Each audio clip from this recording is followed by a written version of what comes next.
All right, No Shade Universe. We are back. It's not a happy week. Um,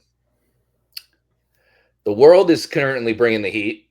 Before we get into the games and why we are so sad with the team and what's happening and the injury, we will get to. But Joe, the heat is getting to us. Literally, the world is bringing the heat.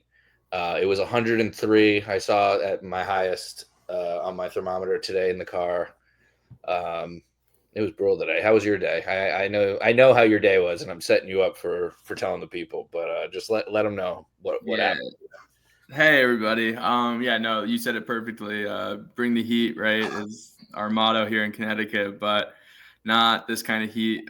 We've had a bit of a heat wave the last couple days. I think we got one more day of it tomorrow, but today was exciting for me because lost power for about 4 hours during the hottest part of the day.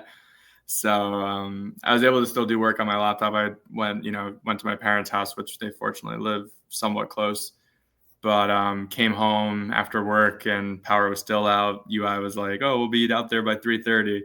It didn't come back on until almost 6. So tried to sit outside a little bit. Too hot to sit out there, even under an umbrella. I just kind of sat in the living room and did one of those. Just sat in the dark and scrolled my phone. And then I realized my phone was at like 10%. So I was like, oh, at least I'll like prep for tonight. And then I was like, wait, if I prep for tonight and then in case of emergency, I don't know what's going on. And I had no gas in my car. So I was like, I couldn't even go sit in my car for a little bit. So it was a little bit of a mess of a day. But yeah, I don't know if who's having a worse week so far, if it's me or Connecticut Sun fans out there. Yeah, well, you are a Connecticut Sun fan, so it would be you. So yeah, but yeah, we'll just say it. Marina Mabry out 2 to 4 weeks with a knee. I saw her on crutches in Golden State. She was signing autographs for some fans that brought some Marina Mabry signs, which was cool. She's getting popular. Love to see that all the way on the West Coast. Um, but she was on crutches, which is not a good sign. Obviously, I thought maybe it's precautionary, but I was like, "There's no way she's just missing this game based on crutches." But she was there. She was on the sideline. Her leg was like kind of extended the whole game. Like, didn't look like she was just resting a swollen knee. It looked like there was something more if you were trying to pay attention. I was trying not to focus on her and watch the game as much, but I did notice that like she was sitting and like she looked injured. Um, Yeah, I mean, we talked about it when it happened. I texted you immediately. I was like, "Yo, she just hyperextended that knee with no contact." Adrenaline kind of takes over in the moment, so she was able to play through the rest of the game, and we'll get to the game. But you called it immediately. You're like, "Yeah, she's not playing in Golden State, and let's see how many games she's missing after that." News came out today, 2 to 4 weeks. Obviously, not ideal. But I guess what's kind of good is we're already almost 1 week since the game took place. So theoretically, maybe it might be 1 to 3 weeks instead. yeah, I don't know when if they posted that if they mean from the day she heard it or today. Right. They don't really tell you. And WNBA injury report is, as we know, not a reliable source. Um, but yeah, we had a fun week. The week started fun for us. We went to this game. Um, as you saw, if you haven't yet, go watch the vlog. It'll be way shorter than this podcast, but this is why you listen. This is the nitty gritty. But for a shortened version of just this game, go watch that.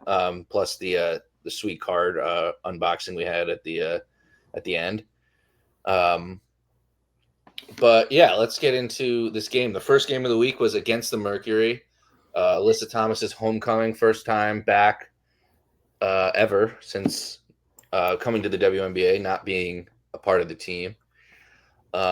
We had a normal starting five without Sanaya. She was still coming off the illness, I believe, at the time. This seems like forever ago at this point with these amount of games. Yeah, so she was still coming off the bench. She's been starting now, but she's coming off the bench. So we had JC, Bria, Marina, Liv, and Tina, which at this point was an expected starting five. Um, as you see in the vlog video, I was in line for Pepe's. I was starving. We got there a little late, um, and couldn't get everything we wanted done before the game in time, with including eating. So by the time we got to our seats, it was about 4 minutes gone by. And what happened in that time, there was after what rewatching, there was an 8-0 run for the Mercury to start the game before Mez called the timeout. We were just committing fouls left and right. They were not letting us get literally anything we wanted. Defensively for Phoenix, they were very strong to start this game. After the timeout, the next play, Tina gets stripped, and it's not like a bad turnover, but like you don't want any turnover after a timeout, especially on an 8-0 run. It just kind of makes me sick. I mean, it was a strip, like they made a good play, but like gotta have a good play and score on it after a timeout after an 8-0 run. But they finally got on the board with just under 4 to go. I'm still in line getting my pizza at this point. They don't have cheese. They don't have this 12-inch cheese, so I had to get meat lovers. Whatever. It was delicious. Frank Pepe's the best. Mercury had taken 8 free throws at this point. The Sun had 2 points. Sun had 2 points to the Mercury's 8 free throw attempts. They were already in the Mercury already in the bonus with over 4 minutes left in the game. Excuse me. Jaylen Brown hit a much needed 3, but we were still down 11. Morrow gets a stop, held on the last possession, but got rejected by Satu Sabali. So she made a nice stop on their last possession, excuse me, and then got rejected. We can never finish a quarter with a good, like a bucket or like a stop. We always if we get a stop or we get a bucket, we give up a bucket. It's so frustrating. Yeah, so, it's really frustrating to watch playing through the final horn. Yeah. Yeah, so it's 22-9 at the end of one. If you have anything to add? No, I mean, you pretty much said it all. I was kind of standing and watching the game. I'm just like, we had talked about it on the ride up. I was like, I'm really interested to see how these girls come out, see if they have any fight in them. And we're like, responding. This is literally one day after the Indiana game. So I'm like, oh, I hope they come out here and fight. They play them tough. They were just getting bulldozed. Leslie Thomas was going downhill. I mean, it was a pass to a 3. It was a pick and roll to a layup. Like they were just getting body to body. Like it just looked like the exact opposite of what you were looking for to start this game. And yeah, like you said, by the time we got to our seats, it was I think it was 14-2 or 14-4, something along those lines. Yeah, I think we had 2 points still. Like, and we scored as we sat down or something. It was just tough. I mean, 9 points in the first quarter, put yourself behind the 8 ball to start the game. But I mean, it gets better. It does get better. Yeah, we do show fight, as we'll get into. Not enough. This run is why we couldn't get close enough. 22-9 after one is just not where you want to be. But Brown starts the second quarter with a corner 3.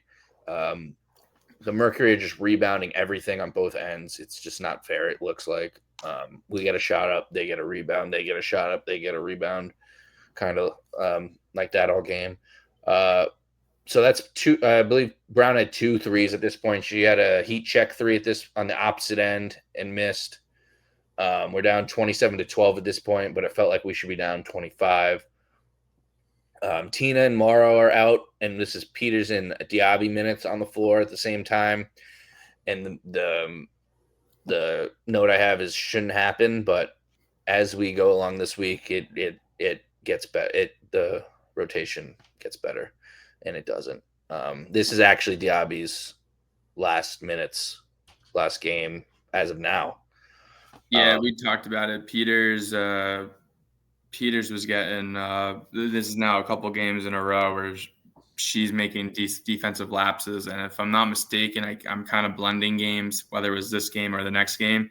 She gets yanked very quickly at one point, where she only played like 2 minutes, and then she was like questioning, why am I coming out, and like you can audibly see, I think it must have been this game because we were there, And Coach Mez, it's probably in the second half when it happens, but Coach Mez yanks her very quickly in the second half. Not to jump ahead, but because she misses a bad defensive rotation. And I kept telling you in the first half, I know it's a later game. I won't. No. It's this game. It's this game. She hasn't played since this game. Okay, so no, with Peters.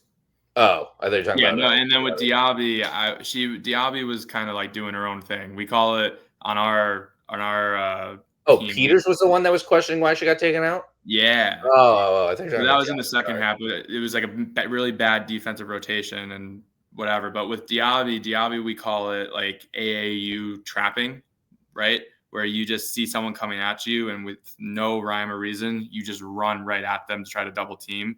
Where it's like you should kind of like, do I go? Do I stay? Kind of read and react what's going on. And like Diaby was just running towards the ball, and they were just throwing bounce passes for layups, or someone else rotated because Diaby went crazy. Like Liv did once, I believe, where she rotated down, and then they just kicked it out for a corner three, right? So it was just like really like basic defensive rotations that the two of them were missing in this game. It's the Golden State game that we'll get to. I have Peters notes that annoy me. And I really don't want to be annoyed at Peters. She was on Sanaya's Live, and I actually really like her now. She's a great person. But she's just not playing great. And we can't call it. We have to call it like it is. But at this point, where were we? I scrolled down by accident. So yeah, Brown had missed the heat check, and then so Diaby gets on the floor with Peters. Diaby hasn't played since this game, which is improvement. I want to see Diaby get better, obviously, but like, there's no vertical game. It's you call it spade. Like she's strong, but it's like her minutes are coming out of nowhere. It's not like she's a Peters vet where like she has something like, or at least like had a great game at one point. Like she was in like Peters is a Duke alum. Like she's not like Diaby just got here, so like we're harsh on both of them, obviously. But yeah, I mean, I don't want to never see Diaby again play, but like the minutes that she was getting at the time in the game was questionable considering who was on the bench. Right. JC hits back-to-back threes to cut it to 12. That was big. 4:30 to go in the half. Mabry got fouled on a 3 to cut it to 9. Mercury again in the bonus, though, with over 3 minutes left in the half. Is that the correct way to say it? I always question this. The Mercury in the bonus or Sun in the bonus? No, the Mercury in the bonus. If the Mercury are shooting, the Mercury are in the bonus. Yeah, okay. That makes sense. Yeah. Diaby was in still at this point. She had a big body bucket, so I will give her props for that. Down low on her last possession to cut it to 10, but with under 1 second, we allowed a backdoor cut for a hoop and open layup, which was her, I believe, responsibility. Again, we scored with under 10 seconds left and can't end the quarter without giving up a goddamn wide open layup. 48-36, Mercury at the half. I mean, we know that like we've been there for 3 or 4 of the times it's happened, but we give up a lot of points in the last 5 seconds of a quarter, and those are just deflating. Whether you score or get a stop, like those are deflating when you go to the huddle and you're like, oh, we just went on a 17-0 run. Marina had 20 points in a quarter, but we're only up 1 because we gave up 6 points in the last 30 seconds. Like it's like all these things, they just build up and they just like wear on you. I mean, yeah, there's not much more to say. There's obviously a little more fight, but it kind of feels like after that first quarter, it was kind of just like trading baskets. There was never really my God, yeah. It would go from 10 to 14 to 12 to 17 to 11. Like it was just back and forth, and there was never the opportunity for us to like. Well, I'll take it back. There was one big opportunity in the second half where Marina, I believe, missed a 3. Yeah, but it's a 7. Sorry, I know I'm jumping. No, I know. No, say it. Well, I'll recap it. But it's good to talk about it. It's like, but it just even in that first half, we never like got over the hump, and like we had players play well. It wasn't like everyone was playing horribly. Like We had our moments. It just some players were playing horribly. I won't name names till the end, but but everyone has their bad games, even some of the greatest players of all time. Speaking of, yeah, literally, that's what I was trying to hint at. But she this was not a game she was going to get a lot of minutes in, apparently. But at the half, JC had 13 points. Mercury out rebounding the Sun by 10, 23-13. Free throws in favor of Mercury, 20-5. And this wasn't even a referee bullshit game. This was everything they did. We fouled them. Yep. They ran really good offense. I mean, obviously they played through Sabali and Alyssa Thomas, but like they took what Angel Reese did against us in the previous game and they added more to it, right? They had Alyssa Thomas being like who she is and catching the ball in the middle, either pick and roll or driving. Someone rotates. Alyssa hits a corner three. One that got the triple double, not AT. No, AT was very close though by the end of this game. I know. But like and they had shooters step up. Like we talked about, we'll talk about your fantasy points, but like I was really impressed with Lexi Held and how she played. Like she hit some tough threes, tough shots. Player, like I said in the preview. Like but their role players did what they're supposed to do. Who's our one role player who's stepping up as a shooter right now? We don't have one. It's the closest thing is JC, right? But she's a starter. But she's a starter. Like, we don't have that automatic. We don't even know what the main starters are at this point. No, if Lindsay Allen never gets hurt, she's probably starting this whole time. And we'll talk about that more, I think, as we go to the preview of my thoughts on the rotation. But like their role players excelled in their role again, and ours did not. Yeah.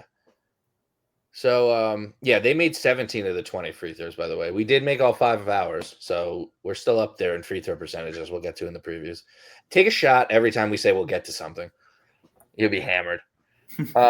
Morrow gets back-to-back buckets. This is later in the quarter. Not much happened besides trading buckets for most of it. She's up to 8 points in 10 minutes on the floor. Mabry hits a transition 3 to cut the lead down to 8 with 2 minutes to go in the third. And Morrow had a big rebound on 2 Mercury players, including the bigger Satu Sabali, much bigger Satu Sabali. She's like 6'3", 6'4", right? Mm-hmm. And gets fouled and hits both free throws, which is big for her. Then hits a mid-range on our last possession. This is actually, we ended without giving up a bucket at the end, where she just took over. 8 points with 10 minutes left. Then she got the 2, so she ended up with 10 points in probably like 10, 12 minutes.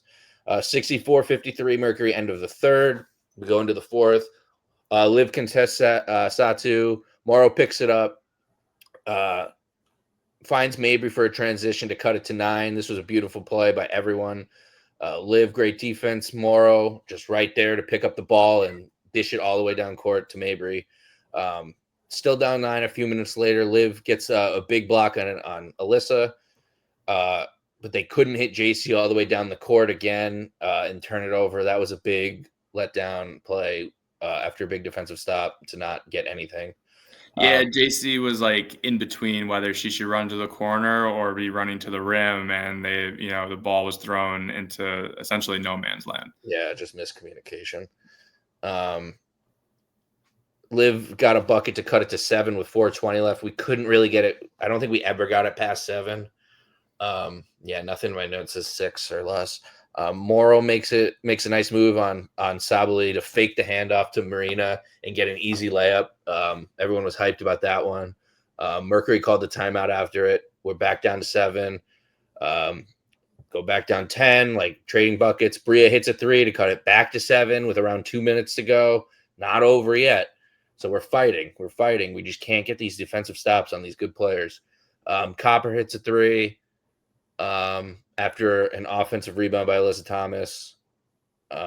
Rivers got to the line, went 1 of 2. Bria dives for a loose ball that Morrow tipped from the Mercury player. She tipped it away from the Mercury player. Bria goes to the ground, gets fouled, and then goes 1 of 2 to cut it to 8. Those are 2 points we left on the board. Morrow deflects a pass again. Mabry, this is the big three. Mabry misses. We do get the rebound. Hartley misses the three. Time is ticking like crazy. Rebound by Morrow. She misses. Put back by Liv. She gets fouled, but she misses. She only hits 1 of 2, and we're down 7. So all that time goes off the clock. It's under the thing I said before about when Rivers went to the line. There was 1:30 left, so it was under that. We've left 3 points on the line, down 7. So that could be we could be down 4. Held hits the dagger 3 to go up 10 with 42.7 left, and that's officially a double-double for Alyssa Thomas. She was 2 rebounds away, I think, from a triple-double. So you hit those 3 free throws. Say we go perfect in the line from 4 in the fourth. We're down. She hits that 3. We're down 7 again with 42 seconds. Not impossible. 10, and that's over. Mabry and Bria can't get a 3 off. Bria drives, gets fouled, hits both. Now she hits both. 31 seconds left. Rivers almost gets a turnover on the last possession. It didn't really matter, but she was playing hard. Eventually, they miss a layup. We get a rebound, and exactly what we do at the last second of every quarter is we just turned it right back over. And that ended the game, 83-75. Mercury win. Our top performers were Alyssa Morrow with 16 and 9. Give it up for her. She had a career game, first of many. Liv had a big game for rebounds. She had 10 and 14. It's a big game overall, but I mean, we know she can score more than 10 for a big game. JC had 13 points, but it was all in the first half. Marina had 8 points, but 7 assists, which was really cool to see. Tina had 2 points on 1 of 5 in 15 minutes. Rest day, pretty much.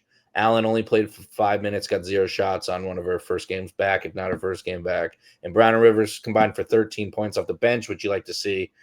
But Rivers was 2 of 7 and didn't shoot well. Joe, what are your thoughts on that close and overall performance?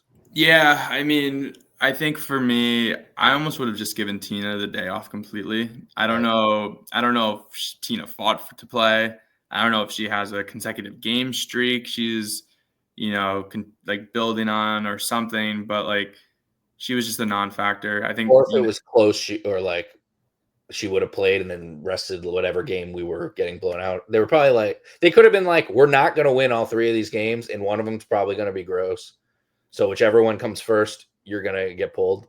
Yeah, I don't know, because it was just weird. But I mean, I will say the positive for us is that we got to see Liv and Morrow play together, and it was very successful.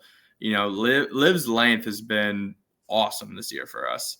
I still wish she would get more than 6 shots a game, though, especially shooting 4 of 6. Like, there's no reason in a game like that she's not getting somewhere upwards of 10 shots a game. You kind of look at everyone who was shooting, I mean, the only other ones, Mabry was 2 for 11, and we know she had gotten hurt and was trying to battle through it. She became more of a point guard because she really couldn't get her own shot going. JC, she, like you said, everything was early, and Morrow, outside of that, no one took more than 7 shots. Like, everyone else it was 1 of 5, 2 of 6, 4 of 6, 1 of 5, 1 of 3, 2 of 3, 2 of 7. Like, you got to find a way to get more shots up. 75 points is not too bad. At the end of the day, it really isn't. But it's still, for whatever reason, the offense isn't fluid all the time. And that's either a game plan that you need to adjust, or that's either the players, doing their own thing in the moment, or, can't find the counter. So it wasn't a bad game to watch. We were there live. It was a pretty clean game. Yes, there were a lot of fouls, but it was entertaining. And credit all to where credit's due for the Mercury. They fought, they kept every run at bay, but Copper hit 2 big dagger threes back to back, one of them at the end of the shot clock. Like I said, Lexi had a big 3 in the fourth as well, also at the end of the shot clock. Or maybe it was Laska. It might have been either Laska or Held. I can't remember now. But Held with the dagger 3 at the end. They hit timely threes to break your back. It was oh, here we go. Here's the moment. We're gonna be competing. We're gonna pull off the upset, and then there's a 3 to break our back. and they're allowed threes. They only hit 8 of them. I mean, that's a nice number, but it was when they hit them, that's what hurt us. But, at the end of the day, like, we left, we weren't mad about it. We were like, hey, they fought. Outside of the first quarter, the game was practically even score-wise in all 3 quarters. It was just, you put yourself in such a hole in the beginning. This isn't a team that's going to play well trying to play from behind. Yeah, and the reaction we got after the game, people were pretty positive about how we played, and everyone was happy for Nisa pretty much over anything. But yeah, game 2 against Dallas at home. This game was sold out because of Paige, obviously. Half of UConn was there. The entire team was pretty much there. They weren't like courtside or anything, which is funny. None of them were. Did you see Fudd was courtside for the Mystic game, and Georgia Amor gave her a jersey, and she wore it all game? Great mental mind games. Yeah. But yeah, so weird starting 5. Haley Peters over Liv. Just like, why not Morrow? Unless you really want to give your bench depth. But like the minutes, I still feel like we're too much for Peters. But we'll go. Let's see what the notes say. There were loud cheers for Paige when she hit buckets, as expected, as it should be. She's Queen of Connecticut, still for now, until the next best UConn player comes. Peters had a nice rebound early and a putback, as teams trade buckets early. So she was on the board at least. 3 quick buckets from Tina, get her going. DJ Carrington had an open 2, a step back for a 3, and Rivers has a great closeout block. Oh, excuse me. I wrote that like an idiot. DJ Carrington had an open 2, went to step back for a 3, and then Rivers closed out really well and got a block. So DJ should have just went for the 2. Rivers did that a few times this game, I think. Next possession, Rivers blocks Enrique on a late recovery again. 2 blocks, 2 steals already in the game. This is a few minutes into the first. On the same possession, Mabry blocks Lee Yaroo, blocking my girl. Liv misses an open layup on our last possession. Paige hits an and one with 1.6 left. What do we say? What did we just say last game? This happens like every freaking quarter. 21-5 Wings at the end of the first. Jaylen Brown made an awesome play in the second. Her and Paige are going for a loose ball. Instead of diving for it, she just swatted at it and pushed past it and gained possession for a teammate. I don't remember who got it, but it was a great play by Brown to beat out Paige. We were swatting at a lot of these passes. It's not just one player. It's almost every single player. Sanaya, Morrow, Liv, Tina probably.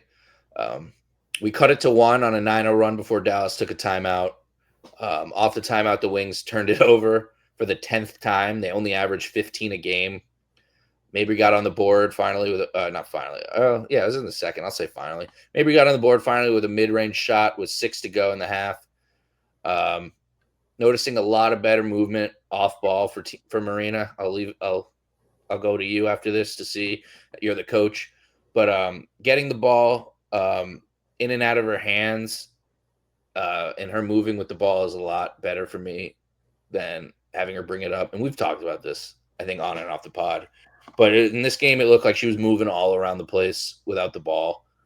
And they were getting it to her, and she was getting it out of her hands too. And there was just better movement all around, I think. I don't know if you saw anything like that.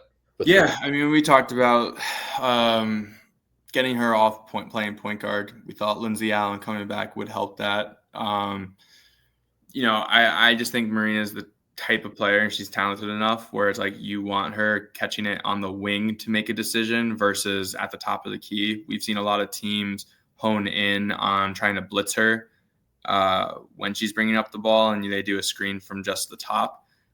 We've talked about the flare screens that they've run. She's posted up a little bit more depending on their matchup because she's strong. But I like you said, I liked how they were trying to get her touches all different ways other than just right at the top of the key and someone sets up screen. I mean, Tina came out much more aggressive in this game, which you knew she was going to. There was no way she was going to have 2 back-to-back duds. And I wouldn't even call the first game a dud because it was more just like she probably shouldn't have played at all, like we said. Yeah, she got Correct more myself. She would have eventually scored more points. Yeah, to correct myself too, Marina wasn't hurt last game. She was just getting smothered on defense, which she became more of a passer than trying to find her own shot because she had shot 2 for 11. Oh, I just thought you assumed she was banged up from the brawl from before. Yeah, she gets hurt in this game. Yeah, it's this game that she does. Again, I mean, with the starting lineup, I even commented on the page, and I normally don't comment on the Connecticut Sun stuff for my own personal account. But like a lot of the comments were like, "What are we doing? Why did we change the starting lineup?" Like from the coaching standpoint, I understand what Coach Maz is trying to do. He is trying to move Olivia to the bench so he has someone that he can throw the ball to with the bench.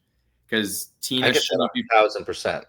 Tina shouldn't be playing 35 to 36 minutes. She just shouldn't. That's not effective for us. And this way, Olivia can come off the bench and be a focal point with whatever guards are going to be in the game. Now, the issue is Peters is not the answer to that. Yeah, especially after the Mercury game. Just start Morrow. Especially after the Mercury game.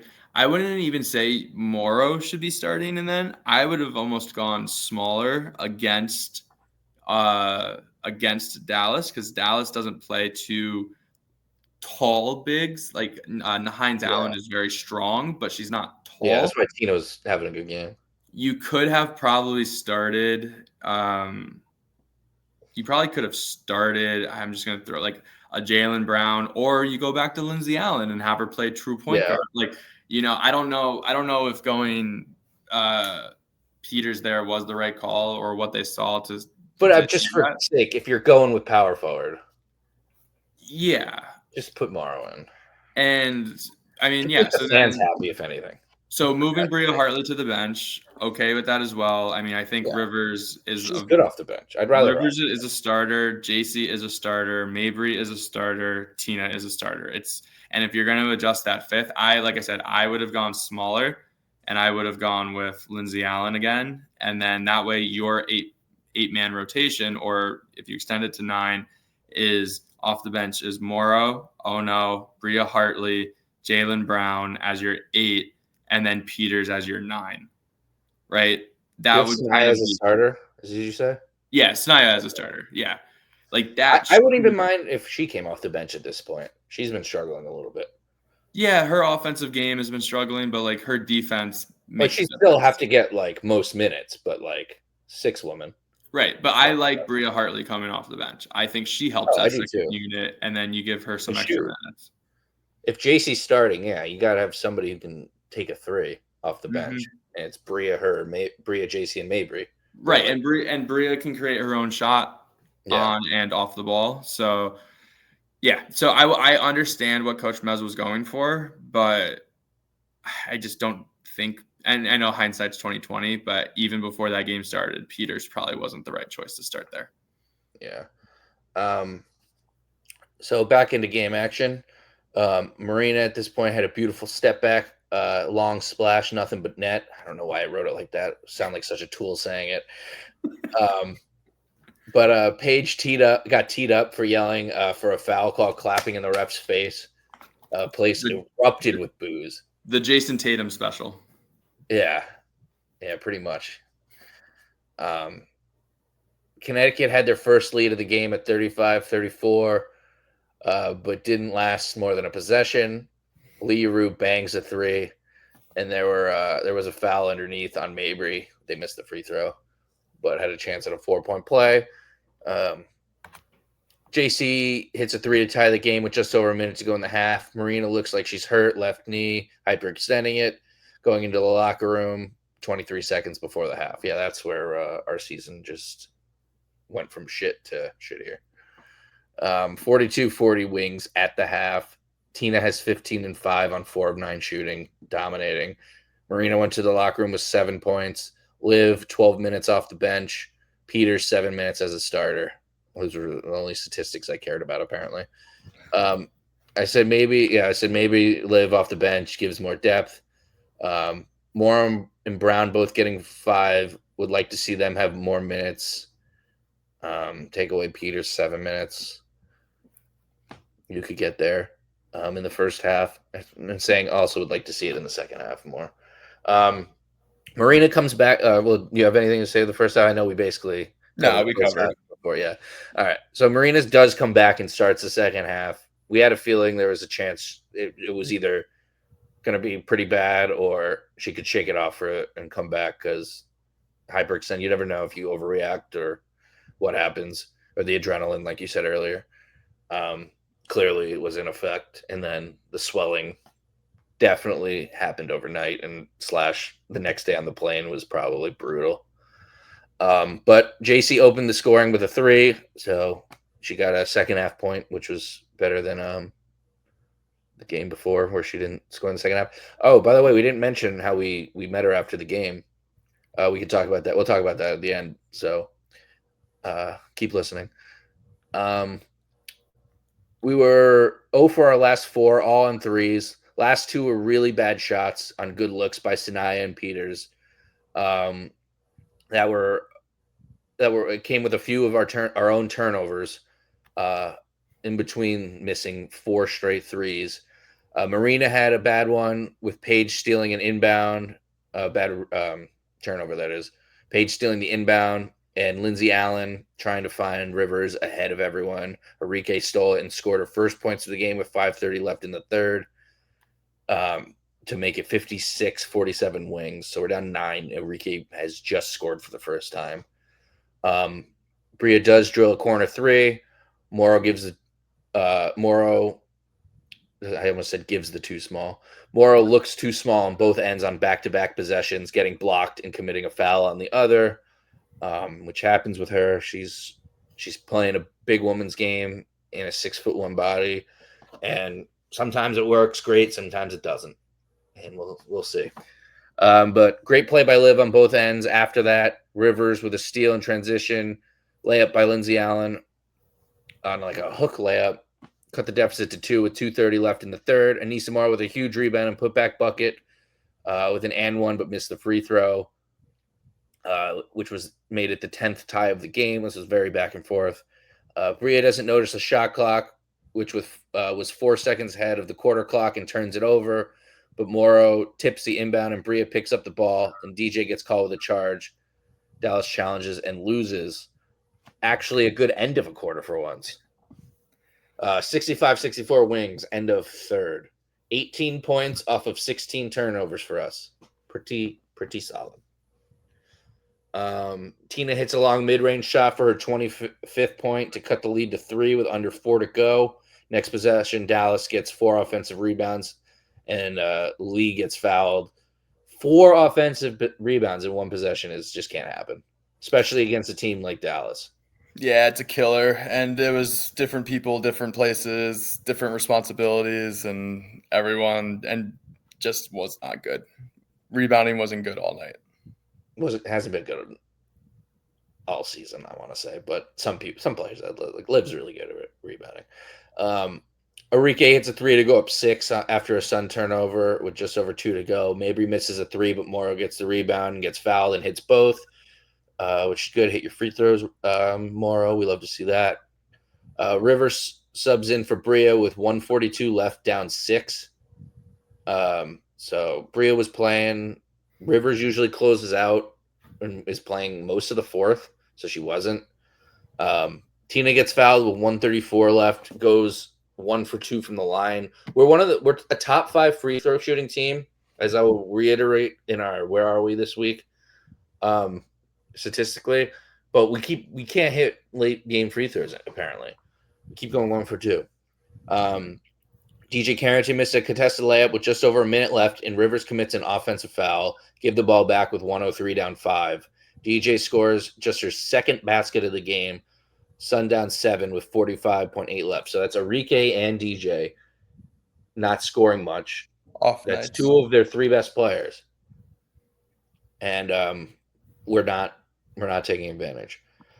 Mabry misses a 3, Rivers rebound, tip pass to an open Morrow underneath, beautiful play. Morrow gets fouled, hits both. Down 5 with 34.9 left. Just the boom, just got the rebound and immediately found Morrow, and they had to foul her, so she didn't get 2 easy points. The Sun have 29 bench points. I wrote 2 exclamation points next to that. That's beautiful. That's what Mez was looking for. And Peters wasn't really getting second half minutes, so it was kind of working out. This is where the game gets kind of embarrassing. I'm not sure why Isaiah James drove in luck to shot with under 8 seconds, with 34.9 left, which was great for us. Like even though she scored, like you could have held the ball for as long as you want until we fouled you and got those 2 points. And we didn't foul right away. I don't know what we were doing. We were down. How much did I say we were down? I think we're down 7 still at this point. Yeah, 3 possessions. No, 7. We're down 5, I think. 2 Yeah, possessions. we're down 5. Yeah. Yeah, we're down 5 with 34.9. Are you not fouling? So I'm extending the game as long as possible. Yeah, Maybe they could get down to like 10 seconds. Maybe the scouting report was don't foul James. Double teamer, get the ball out of her hand. We just let her lay it up. I don't know. I'd rather a rookie at the free throw line, if anything, than like Paige, who's also a rookie, obviously, but right. The GOAT. I'm already wrong about my rookie of the year prediction. It's Paige. She's gone off since I've said that, and Kiki's gone a little less off. JC takes a little too long to get a layup, down 5 now with 17.8. Paige fouls, Paige fouled, hit only 1. So down 6. Rivers hits a big 3. Cuts it to 3 with 9.2 left. Chance. Could extend the game. Still 9.2. Maybe foul him. 7 seconds left. Hit a 3. Hopefully they missed one. You hit a 3. Now you foul again. Maybe they hit 1. You hit a 3 and tie the game. No, Enrique just runs away from everyone. Time runs out. Absolute pathetic ending.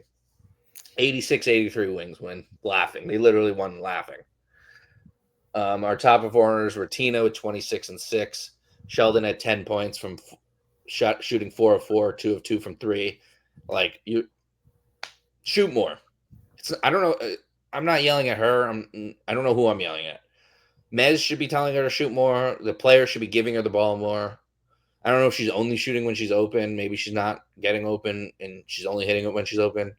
I'll have to look more into it, but I don't know. She can drive too. It's not like she just hits open 3s. She's 4 for 4. Only 2 of those were 3s. Morrow had 10 and 7. Another good game for her. Peters got 12 minutes. Not that bad. She was 1 for 3 with 4 rebounds, 1 assist, 2 points. I'll take it. But those minutes could have gone to Brown or Liv. Or Lindsay Allen, if we want to go smaller. Liv ended with 0 rebounds in 20 minutes and only 6 points off the bench. Bria shot 1 of 6. Marina shot 2 of 10, 1 of 6 from 3. And Brown only got 5 minutes in 1 shot after hitting a couple shots the game before. Dallas won the offensive rebound 17-11. Honestly, probably should have been more. I thought it would be more. We let another rookie have a career high. That's the third. That's the second. Spoiler alert. Haley Van Lith was the first with 16 as her career high. Isaiah James 17, or Zaza as her best friend calls her, Sanaya Rivers. She never had more than 9, which was against us, the 9 earlier in the season. So she never had more than 5 against a different opponent. So maybe she's just extra motivated to beat Naya. I mean, it could also just be the depth, our lack of depth, where all right, Paige is going to go off. She's going to go off. Lock up on Enrique, lock up on DJ Carrington. Those are their scorers. And then, that leaves a bad matchup on James or, and you didn't even mention her, which I'm shocked. Your girl, Lee Yaru. Yi Liru? I was combining the last name. Yeah. And the first. I was reading The old both at the switch. same time. The old switcheroo. Blow But Jack.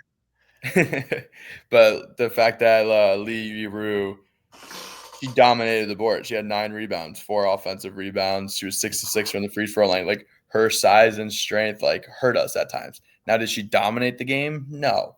But like this is what we talked about, where it's like our length, we don't have length. Our length is Olivia Nelson-Ododa, and then we're relying on Sanaya Rivers as our next like long player because Man, Rhea I wish Marshall, Tina was. not getting a lot of minutes right now. I wish it was Tina. I wish she was getting down there and rebounding and blocking as much as she was, but Yeah, I think it's just not who she's going to be anymore. yeah, I'm not going to blame her for it, but it's just not what I expected. Right. Rebounds wise and blocks wise. But yeah, I did see this great post of Lee and Paige getting along that I wanted to repost and say my favorite duo outside of the Sun.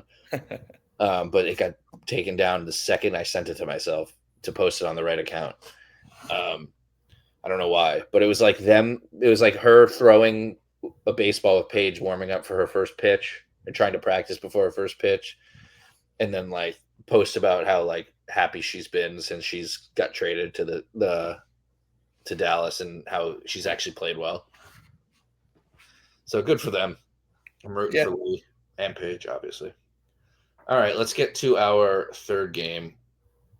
This is an embarrassing game. Let's try to go through this one quicker. We're already at 46 minutes and we got 3 games to review.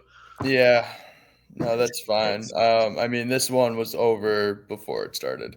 Yeah, the 2-11 Sun at the 6-6 Valkyrie. Mabry was out with a knee injury. Obviously, Rivers, JC, Bria, Morrow, and Tina started. Beautiful starting 5 is what we wanted to see. Didn't love our chances without Mabry because of the cross-country flight and playing all these games. It was 7-7 early. Morrow goes to the line. The Valkyrie points are coming when they get open looks, either for 3 or going to the hoop. Our buckets were coming when we had to really work hard and get to the line. So a very different 7-7 to start. Obviously, we have to work harder than every other team to get our buckets, it seems. Valkyrie are going into all of our passing lanes, playing how we are supposed to be playing on defense, get tipping passes, stealing balls, stuff like that. They seem to be playing that way, stealing our identity, or obviously it's also their identity more probably at this point. But this is a Sun pod, not a Valkyrie pod. Back-to-back threes to get something going for JC and Bria. It's only 19-16 Valkyrie at this point. Peters comes in and immediately scores and then gets beat on the other end. But a big block by Liv that leads to us taking the lead the next possession. Peters went for a shot fake again later and then leading for another block by Liv for the save. So that's 2 possessions pretty quickly back-to-back. I don't know if they were back-to-back or it was quick. Pretty close. Yeah, that she literally jumps for a dumb shot fake that wasn't even like close to a shot and blows right by, and Liv had to leave her woman to block the shot, and it worked, thankfully. So yeah, Liv had a bunch of blocks this game, I think. The last possession struggles again. Liv with a moving screen with 10 seconds left in the first. So yeah, that's gonna happen 3 out of 4 quarters a game, I think. 23-20 Valkyries end of the first. Hey, shown fight. Only down 3. Valkyrie haven't pulled away yet, and it's gone. 9-0 run Valkyrie start with Chen, with a Chen and 1. Good for Caitlin Chen. We're down 10. Morrow hits a 3. 30. We get it back though, actually. 37-36 Valk timeout. Connecticut's 36. We're down 1. We take a timeout. 6:18 to go in the half. Last possession was way too many people standing around near the ball. Nothing happened, and Morrow chucked the 3. So Mez wanted a timeout. We're just not playing well on either end of the ball. Bad looks on offense, letting them get what they want on either end. At this point, they went on a huge run, 47-30 with 3:49 left. So in about under 3 minutes, they went on a 10-0 run, I think it was. I'm sorry, I was supposed to say 47-36. I think they went on a 10-0 run. Yeah, we can't lose 6 points. 47-36. Thornton steals it off the inbounds. That Bria hard fouls her, and they review it. Thornton and Bria slap hands, and thank God no other fight night this week. But we were down 20 with under 2 to go in the half. Oh, maybe that's what it was. Maybe it was whatever. We're down 20 at this point with 2 to go in the half. They really fucking blew it away. That was probably 37-26, I meant to say, not 36 the first time. We were down 11 with 6:18 to go, and then down 47-30 with 3:49 left. I gotta fucking type better. But that's still a fucking 10-4 run in under 3 minutes, which is pathetic. So down 20, under 2 to go in the half. Ray Marshall finally checks in with a minute left, overshoots a layup. Looked terrible. Valk got everything they wanted. We almost got nothing. 22-3 run to finish the half. 59-32. Valkyrie Morrow led the team with 8 points. Tina with 7. Bria with 6. JC with 5. The bench with 4, which was Peters and Allen. Yeah, I mean, I texted you, and this is the rain on the Haley Peters parade. But I finally realized what she does, and she helps off the ball side corner for whatever reason. I don't know if that's the philosophy when they throw it to the post or on a drive, but the easiest pass to make is when someone's driving and you throw it to the closest person standing next to you. So, I mean, she came in, and I mean, we'll talk about it as a whole. She only played 14 minutes. Her plus minus was minus 22 in a very short range of minute, and she was on the floor for a lot of that big run where it was her rotation or getting beat. Liv covered her tracks a couple times, like you said. But that was and again, it wasn't a good game for a lot of people in this, but that was I texted you. I remember texting you and being like, what is going on with these defensive rotations right now? The Valkyrie went to a zone at one point, and no one wanted to shoot on Connecticut. We were not looking for threes. It literally looked like the team hadn't worked on a zone offense. It was throw it around the perimeter, maybe throw it into the post, and then they were double teaming the post, and then there was no shooters open. What's the head coach name of the Valkyrie? Natalie Nakase. Yeah, Coach Natalie. She game plans. She's a fucking competitor. She game planned this game perfectly to go against. She was like, hey, if they're not going to have shooters on the floor, I'm going to play a zone and squeeze it in and take away what would have been our advantage, which is Tina, Olivia, and Mora. So, I don't know if the Connecticut coaching staff wasn't ready to see a zone, didn't even think about it, haven't worked on it, because I'm pretty sure it was the first zone we've seen all year. If not, we saw very briefly in another game earlier in the year. But we just looked lost during that 23-2 run. Absolutely lost. And it was just a bummer because I don't think the Valkyrie were doing anything special except playing harder. They just played harder. It's better. And we don't have our best player. It hurt. Yes, obviously. This is even when Marina's bad, has an off night, it's still drawing so much attention. She has gravity because she's getting defended well. Right. But yeah, I mean, what are you going to do? They went on their run, and the game was over from there. Yeah, we did have a 7-0 run to cut it to 61-39. So that was nice. HP Peters, and they call Haley Peters HP, and they call Lindsay Allen LA. So if I ever say that, that's what I mean. HP and Brown miss badly. Peters on the other end goes down, leading to a wide open layup for the Valkyrie. We are letting them just get every offensive rebound. 1 minute left in the third. Rhea has an easy putback and missed it. And I'm just texting you, as a big Rhea Marshall fan, as somebody who's fallen in love with Rhea's game from very little minutes we've gotten and wanting to see more. I'm just this has to just be I know she practices, obviously, not getting first team reps or anything, but probably playing defense on the best players on the team. But this has to just if she's playing, getting any minutes a game and getting touches in actual games, she's probably hitting these 2 shots that she took, or at least hitting rim. She just has to be ice cold at this point. She looks like when you create a player in NBA 2K and they're a rookie center, where it's like the layup package just isn't quite there yet. It's like how do they miss it? It's like they're like a 63 overall, and you're like, how did you just miss that wide open layup? Like that's how she looks. She looks very stiff. Yeah, and if she played, she'd be at least a 72. So it's you hopefully she playing these games, they're making a decision like, hey, Diaby's not the answer right now. Like, we're going to give these minutes to Rhea, and I think it's a good idea. And you know what? She looked like she hasn't played in a while. Yeah. That's what she did on offense and defense. She looked like she hasn't played in a while. But I did like seeing her on the floor in the second half for an extended period. Oh, yeah. Always going to be happy for Rhea Marshall minutes. Get her to evolve and develop and keep her on this roster. Do not cut her. So end of the third, 73-40-5. Holy shit. We don't even have 50 points at the end of the third. I mean, we're thinking that this game, the Valkyrie could have scored 120 points. They slowed the game down. Yeah. They're a nice team. They're a bunch of baby faces. Tina's night is done at this point. She's not getting back in the fourth, nor should she. Chen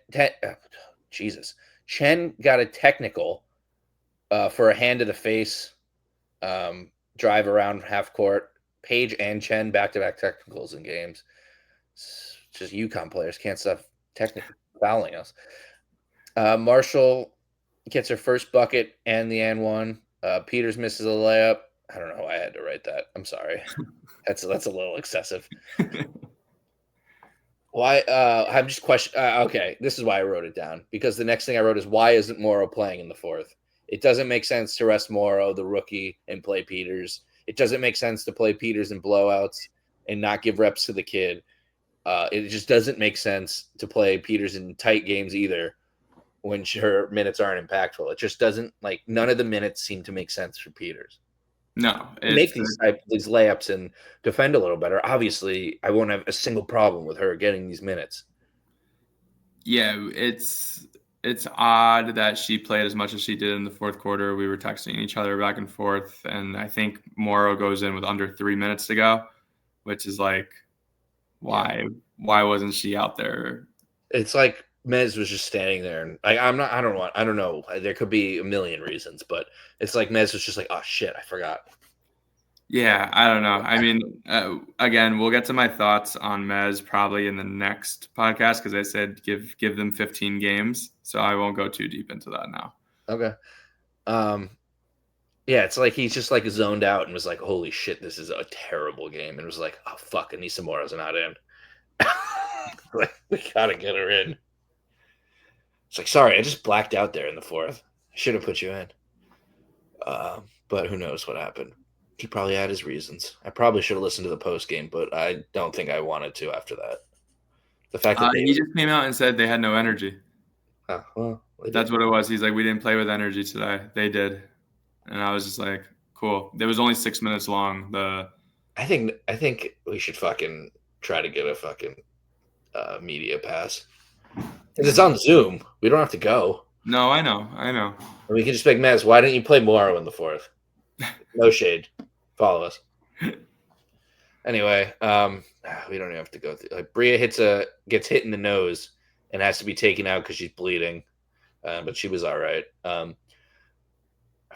Lindsay Allen hits a three, and the announcer goes, big three by Allen. As the Sun are fucking down 20. We're on an 8-0 run, though. Nice cut to the basket by Marshall, and a nice find by Liv. Ariel Powers checks in for the Valks for the first time this season. Gets a steal almost immediately and finds Chen for the assist. Just people who don't play, people who are rookies, just doesn't matter. You're going to have a good game no matter how many minutes you get. Morrow comes back in with under 3 and gets a nice rebound and putback. Could have been playing us whole time. As good as Morrow has been, she's trying to play way bigger than she is. She's getting stuffed way too many times per game. I'm not even mad at it. Like, figure it out. Like, this is the year to do that. Like, know what your limits. Figure it out this year. But she's tough. She's Nice the Beast for a reason. But she's not. It's not the SEC anymore, which is obviously a great great level of competition, but like 6'1" in the SEC and 6'1" in the W is different heights. Yeah, and it's not like she's built like, again, I'll go back because we just played her, like a Heinz Allen, right? Yeah. She's probably going to net out. I was telling you, I was like, hey, I want to see a lineup in the game like this with Adota, Marshall, and Morrow all on the floor, with Morrow playing the stretch three. Like Haley Peters was playing the three with that group. Like, no, I want to see Morrow play the three, because that's probably where she ends up being. Like, it's like DJ Carrington last year. Like, she could easily be that kind of a player. Mid-range game's fire right now. So it's like she can step out and hit a three. She can still go to the rim and based on the matchup. But yeah, just having her do a back down on someone who's 6'4", 6'5", isn't going to work all the time. Yeah, so we lost 87-63. Doesn't even sound as bad as it was, but it was a whistle-to-whistle blowout. Nothing good. Well, we were close in the first, but it doesn't matter. Nothing good to take away from this game. Top performance was Morrow, 14-4. JC Sheldon, 10 points. No one had more than 3 field goals until 10 seconds left when Morrow hit her fourth. We shot 30.3% to their 35.9%, which doesn't even feel like we got that outshot. We got out rebounded though, 51-35. Rivers had only 2 points on 1 of 6, another bad game for her offensively. Tina only 9 points on 3 of 9, and Liv only 4 points on 0 of 6. Usually when she scores like that, she's not shooting, but just a bad game for her. I'm not good. She doesn't have many like that, where she's 0 of 6. But she had 6 rebounds and 5 blocks, so she was effective. If anyway, I'm not going to be mad at Liv. Fewest points allowed all season by the Valkyrie. Congratulations. You earned it.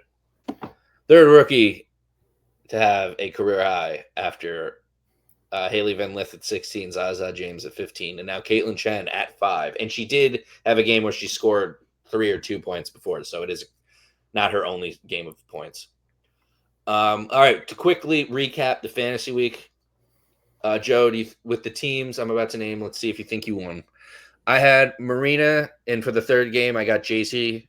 I had Satu Sabali, Paige, Kayla Thornton, Arike, Lexi Held, and Sanaya.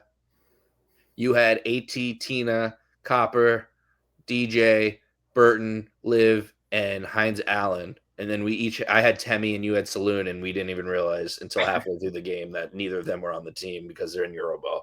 So we just said, fuck it, cancels out. Perfect. So how do you think you did? I think I took this week. I think it's close, but I think I took it. You did not, but it was close. 221-209. I won by 12. Brings me up to 4-2 on the year with a 1,184 1,132 lead. I'm up by 52.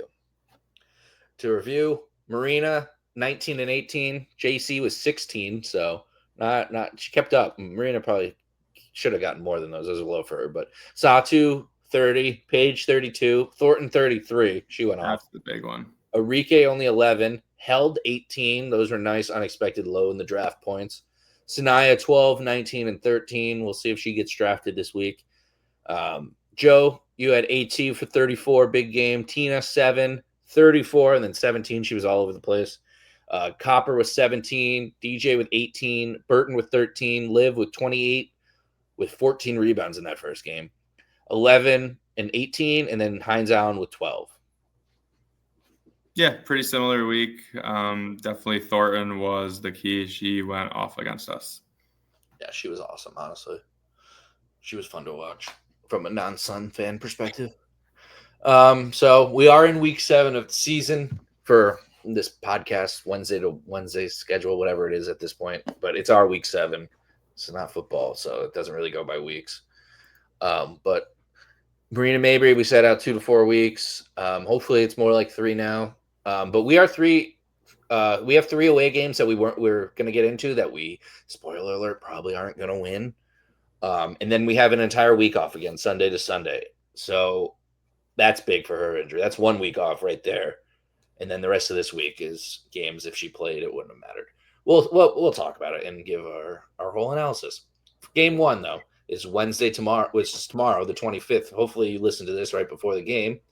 The Sun are 2-12. They're already in on the West Coast. Flew to Vegas yesterday after the Valkyrie debacle, and take on the 6-7 underachieving but still very dangerous Las Vegas Aces. The Aces have struggled more than recent years, but are coming off a big 8-point victory in Indiana after losing to Minnesota by 14, with Collier only scoring 7 points that game.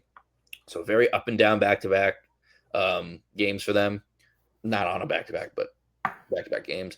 Aces are 5th in the W in blocks per game at 4.4.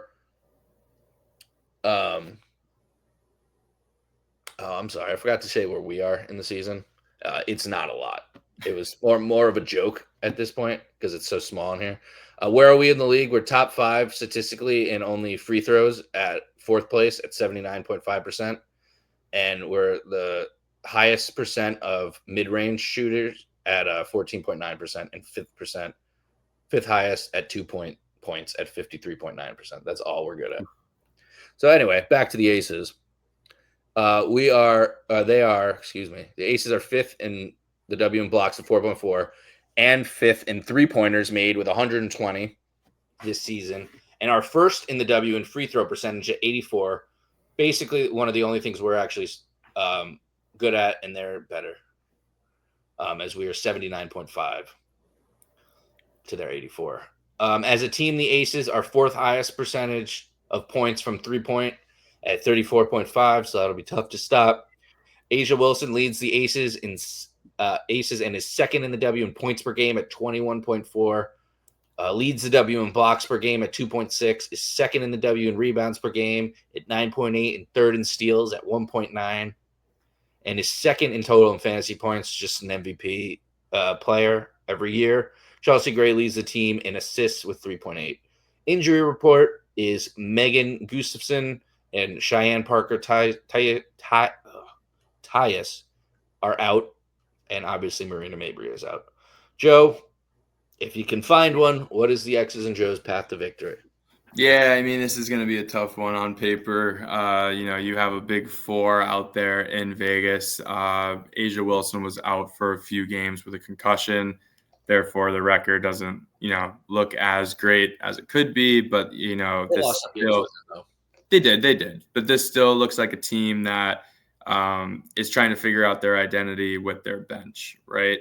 So the key to this game to a victory is for us to be aggressive and try to get their players into foul trouble, right?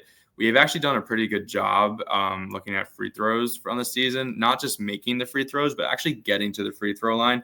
The issue is we're also giving up we're taking maybe about 23 to 25 a game. We're also giving up somewhere between 30 and 35 a game at times. Sounds right. So it's finding a way to be aggressive while also not putting yourself in bad positions defensively. Asia Wilson, absolutely phenomenal player. Jackie Young is having a really good year, probably an all-star in a loaded guard savvy all-star roster potential. Chelsea Gray, point guard, as they call her. So, I'm shocked that she's only having 4 assists a game. I don't know if that was, again, I don't watch their games as much, so I don't know if that's a process of Asia Wilson being out or them just doing a little bit more isolation ball comparably because of the 4 really good players that they have, where it's your turn, my turn, your turn, my turn. And then Jewel Lloyd, she's been not her typical self, but she really is the 4th option on this team now, where in Seattle she was either option 1A or 1B. But she's still a really good shooter. She can stroke it if you leave her open, so you can't do that. But yeah, I think it's got to be controlling the boards and finding a way to get to the free throw line without allowing them to get to the free throw line. But again, on paper, it doesn't look great. I think this is a tough matchup for us. Yeah, Alex's expectations. This will probably be a repeat segment for these 3 games. This game wasn't even that unwinnable if we had Marina Mabry, I would say. we're already on the West Coast. The Aces are up and down. Like they've had stinkers out of nowhere. They've had great games as are expected. But depending on the night for both of us, like some games we look good. Obviously, we can't close most of them, but like who knows the outcome if Marina is healthy and they have a bad game, maybe. But without the threat of Marina, maybe I'm just not sure we'll be able to do anything. Where are the points coming from, Alex? Yeah.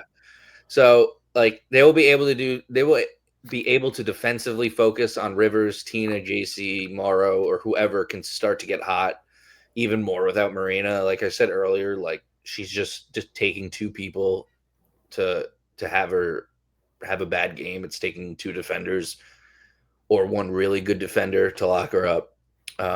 Hopefully Liv's length can help against Asia with Tina getting 20 plus points to maybe find a way to win, a path to steal your gimmick. But yeah, I don't know. I expect to get blown out realistically. But I do want to see Liv and JC specifically have good games. JC hopefully 15 plus points and takes over some scoring. Maybe it's Sanaya. Maybe she plays a little point. And well, it's as a coach, you got to make a decision, right? I mean, the speech is almost, hey, Marina scores 17 points a game. Like one person's not gonna do this for us. Like it needs to be multiple players stepping up to fill little voids, not just one player thinking they have to start, jacking up 15 shots a game if they're not in the flow of the office. Like Coach Mez wants there to be balance, wants there to be multiple hopefully threats. Tina gets 20, somebody gets 15, somebody gets 10. Right. And I hope it's JC getting 15 or like being the second highest scorer. But maybe it's like Sanaya. Maybe she starts to feel comfortable again and finds a rhythm. I don't know. Maybe we play a little bit faster without Marina on the floor. Like, you don't know. It's going to be. We don't know what's been going on at practice. I mean, fortunately, they've had more than 1 day to prepare. Yeah. So hopefully, there's a game plan where it's like, hey, we got to play faster because we can put a little bit more of an athlete. We don't want to be in a half court game with Vegas. We want to try to get up and down if we can. God forbid we look good without Mabry and we have to talk about trading her. I just won't do it. Last thing I wrote was I hope Morrow just isn't getting blocked by Asia time and time again. Just shoot mid-range shots all game, Morrow. You could be our leading scorer if you do that. That and getting fouled. If you're getting fouled, good. But just don't go and get blocked by Asia every time. Every time you try to score down low. So yeah, that's game one. Then we have 2 off days. No, we have 1 off day, and then Friday we play on the 27th at the 9-5 Storm. The Storm are in 5th right now. Sorry, I don't know if I said where the Aces are. What are the Aces right now? They're 6 and 7. So yeah, what place are they? I forgot to write that. They would probably be tied with the Valkyrie. So that would be. You can look it up real quick. WNBA standings. So you can pull it up faster. Load. They are. I hate how Google does it. They are 8th right now at 6 and 7. Just beat me. All right, they're in 8th. All right, so where am I? The Storm. The Storm are in 5th, and they play Indiana tonight. That started like an hour ago. I don't know the score, but 45-39 at halftime. I have it on in the background. Who's up? Seattle. Nice. I love Seattle. I don't know. I could have just straight lied to you. I always. No, Indiana's winning. What a dick. Same score? Yeah, same score. I just flipped it. What a dick. It's late, guys. We're recording pretty late tonight because of my shenanigans. It's 11 now. But yeah, I always liked Seattle as my second team. If I had I was never a deep W fan, but like I always loved Sue Bird as just a human and a player. So I always kind of liked Seattle regardless. And I obviously would never not root for a Connecticut team if we had one. So I always would be like, oh, Suns, obviously. Sun, obviously, if they were in the playoff or something, if I was paying attention to the W before I was engaged. But I was always and even last year when I saw it, I was like, I still like part of me likes the sun. Like the logo's sick, the green. But and then they drafted Malunga, who I was really high on, and they have Nika, and they had Lee, and they obviously traded her, but yeah, I just was really high on them coming into the season, and they're playing really well, and this is gonna be a tough game. So I hope they win tonight. And Skylar Diggins, I didn't even mention her; she's one of my favorite players currently. But yeah, let's get into the stats. Between these next two games, these teams and players are kind of all over the place on the stat sheets, in a good way. Like they're all over the top of the charts. The Storm are fifth in the W in scoring with 83.1 points per game, second in assists per game at 22.6, second in three-point percentage at 37.8, and field goal percentage at 46.8, fourth in steals per game at 8.4, and the Storm scored the most points from two-pointers at 57.9%, and their fourth most from mid-range at 11.3%. Ezzy Magabor is third in the W in blocks per game at 2. Gabby Williams is first in the W at steals at 2.6. Skylar Diggins is fourth in assists per game at 1.6. And Nneka Ogwumike is second in field goal percentage at 55.1. Skylar Diggins leads the team in points per game at 18.4. Nneka leads the team in rebounds at 8.4. Injury report: Lexi Brown is day-to-day with an illness. She might even be playing tonight. I don't know. So she'll probably be back for this game. And Katie Lou Samuelson is out for the year.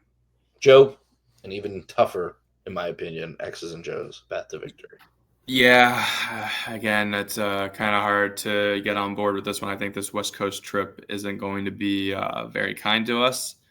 Like I said last week, it's going to get worse before it gets better. I mean, it's a high-powered offense. It's one of the top defenses in the league. Skylar Diggins, true point guard of the sense, and she puts the ball in the hoop. She's a gamer. She's a baller. This is one of the more complete teams that we're going to see all season. The record, we both had them like pretty high up in our standings, whether it was 5 or top 3 in the league. But Stand by it. I think they have probably the best front court rotation in the league, maybe outside of the Liberty with Jonquel and Stewie. Yeah. But between Nakia and Ezzy, that's a ferocious front court. They get rebounds, they get blocks, they disrupt games.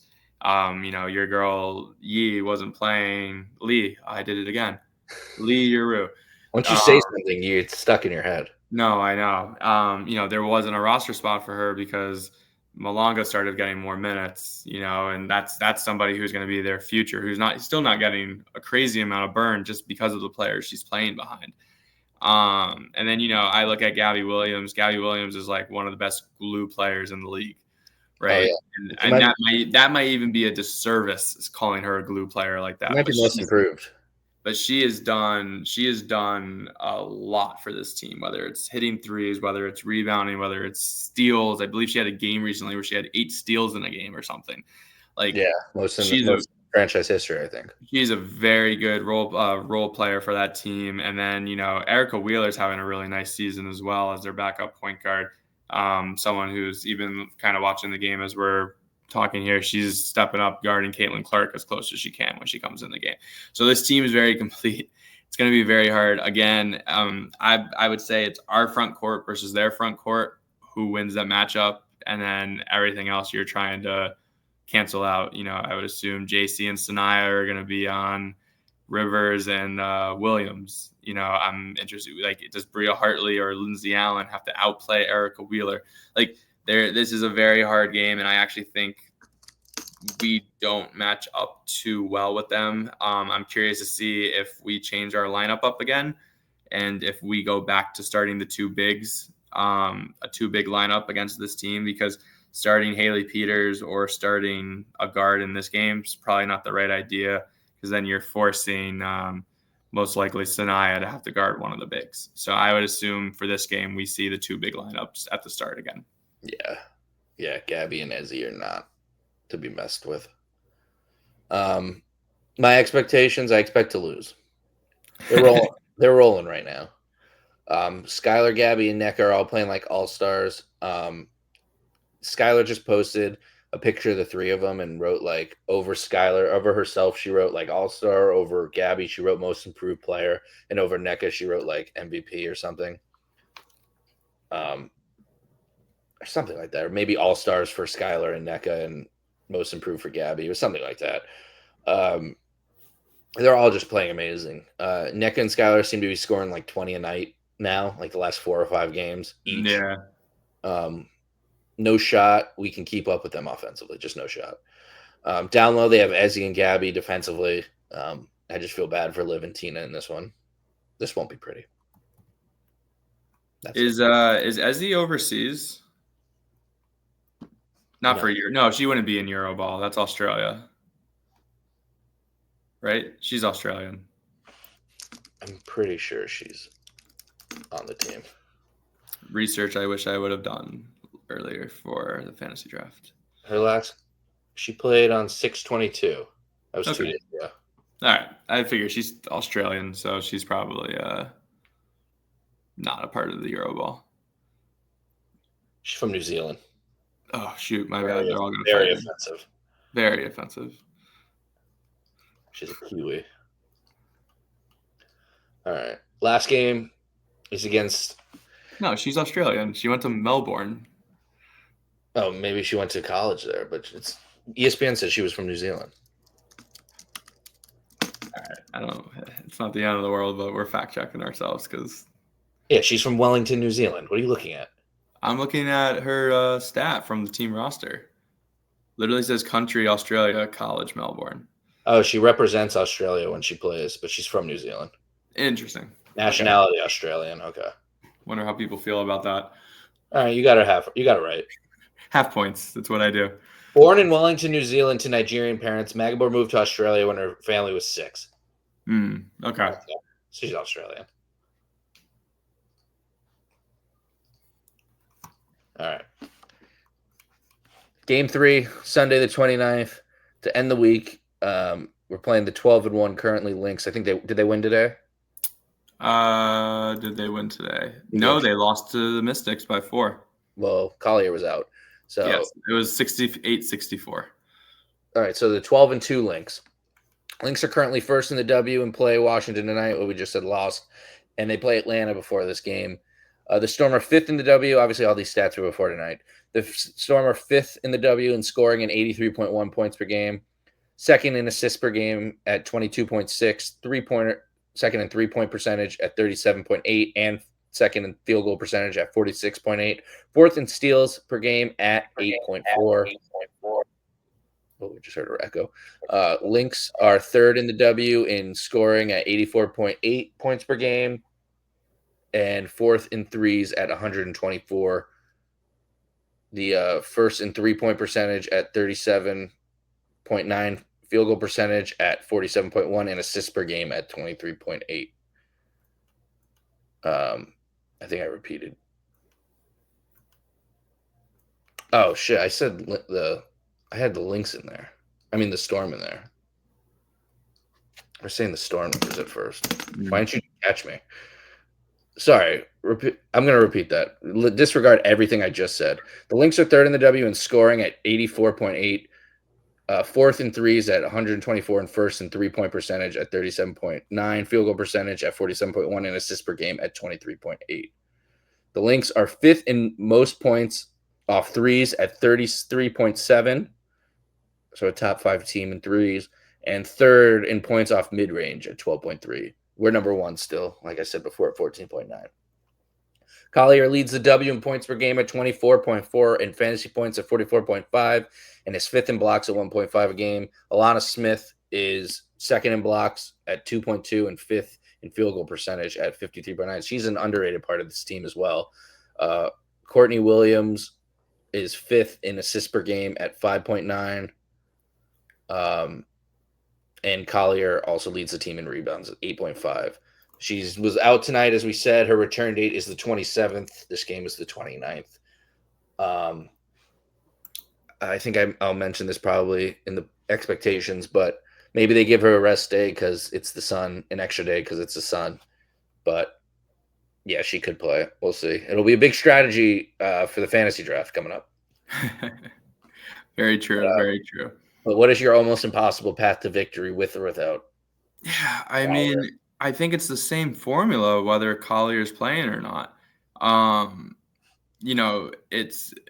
It's running shooters off the 3-point line. Kayla McBride is back. She's been flowing very well. I mean, she shot poorly tonight in the game. I just took a quick glance at the stats against the Mystic. I'm curious. I actually might watch that game tomorrow if I'm bored, just to see what they did against them. We'll see what kind of strategy they did against them, and if there's anything that stood out. But I mean, it's the same strategy, right? It's Collier is going to get hers if she plays. And I always think the key is shutting down Courtney Williams. I think when your point guard is as good as she is, we forced her. I think she was 0 for 11 versus us last time. Bunch of turnovers, got benched. Like, this was one of the few games early in the year where we thought we were going to steal a victory, and at the end of the game, to say things fell apart is an understatement, but things fell apart. So Courtney Williams, Courtney McBride, those are the two, Michaela McBride. We're looking at Alana Smith as a, expanded role. I think she had 27 tonight, if I looked at it correctly. I'll read the box score from tonight's game. If this is what happens in our game, we actually have a chance to win. It won't, but if this type of game happens, but keep going with your path. I'll get I mean, it's the same strategy as before. It's, lock up Courtney Williams best you can. And, with the addition of Kayla McBride, it's running her off the 3-point line. Yes, she's good. I don't want to say she's equivalent to Marina Mabry, but it's that same style of player where she can get her shot up quick. And if not, she uses her strength really well to get to the basket, to the mid-range. So she's going to, I think, if Nafisa's not playing, Kayla McBride, actually probably over Courtney Williams, is the focal point. You have to make her struggle, take tough shots. She might hit a couple, but you can't get discouraged if she does. And then, like last game, we controlled the boards and deflections. We controlled the boards and got a lot of deflections. It's that same strategy of, what you're going to do. But Alex, I'm going to sound like a broken record. Who is going to score for us with Marina Mabry out? Who's going to step up? And it's not going to be one person. It's got to be a group of players. We have to see the ball moving, because in this game, at one point we had 13 made baskets on 12 assists, if I remember the number correctly. Like, that ball has to be moving in this game.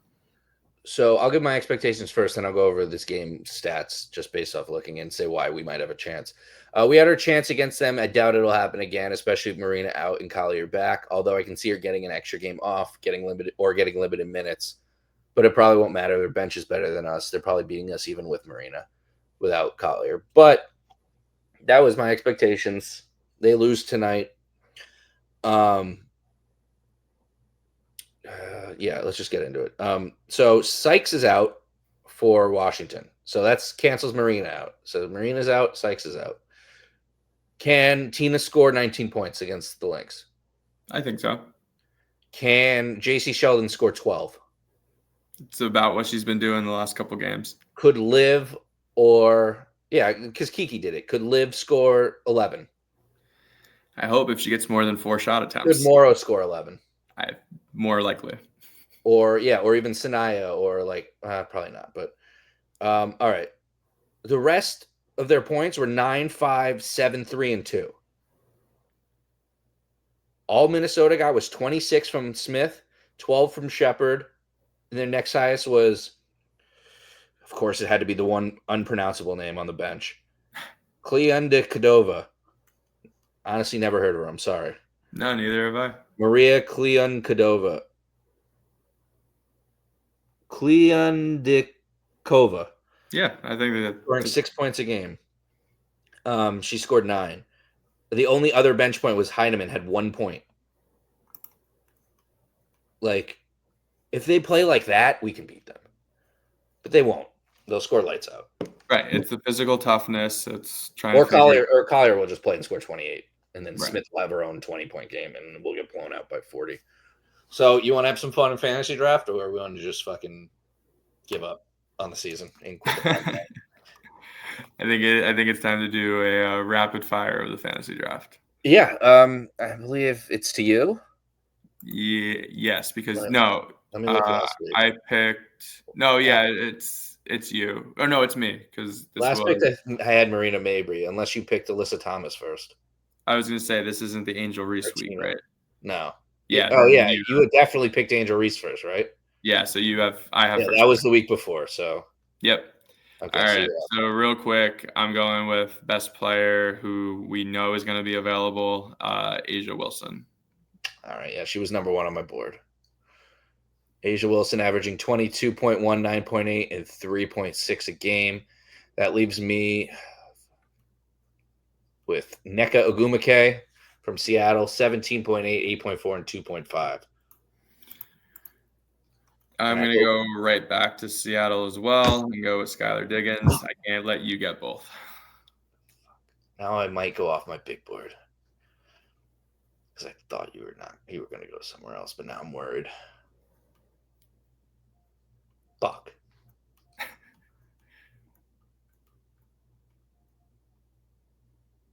I'll take Tina. I put her 7th. I really was hoping you would just take her so I can get all the other points that will equal her and from singular games. True. But I just can't. She's gonna have some numbers. Then I'm going to close out Seattle and block you from Gabby Williams. That's fine. She was 9th on my board, 14.2, 4.6, and 4.9, but I wasn't gonna pick her. My last pick is gonna be Seattle. So I'm happy you did that. And I get Jackie Young, 18.5, 4.1, and 3.8. Yeah, that's the right pick there. I was hoping you were probably going to go to Minnesota first, and then I was going to swing around and close out Vegas. I am going to go with Kayla McBride. Ooh, okay. 6 on my big board. There was one person ahead of her who I am going to take happily this late, and that's Nafisa Collier if she plays. I'll switch it out at this point.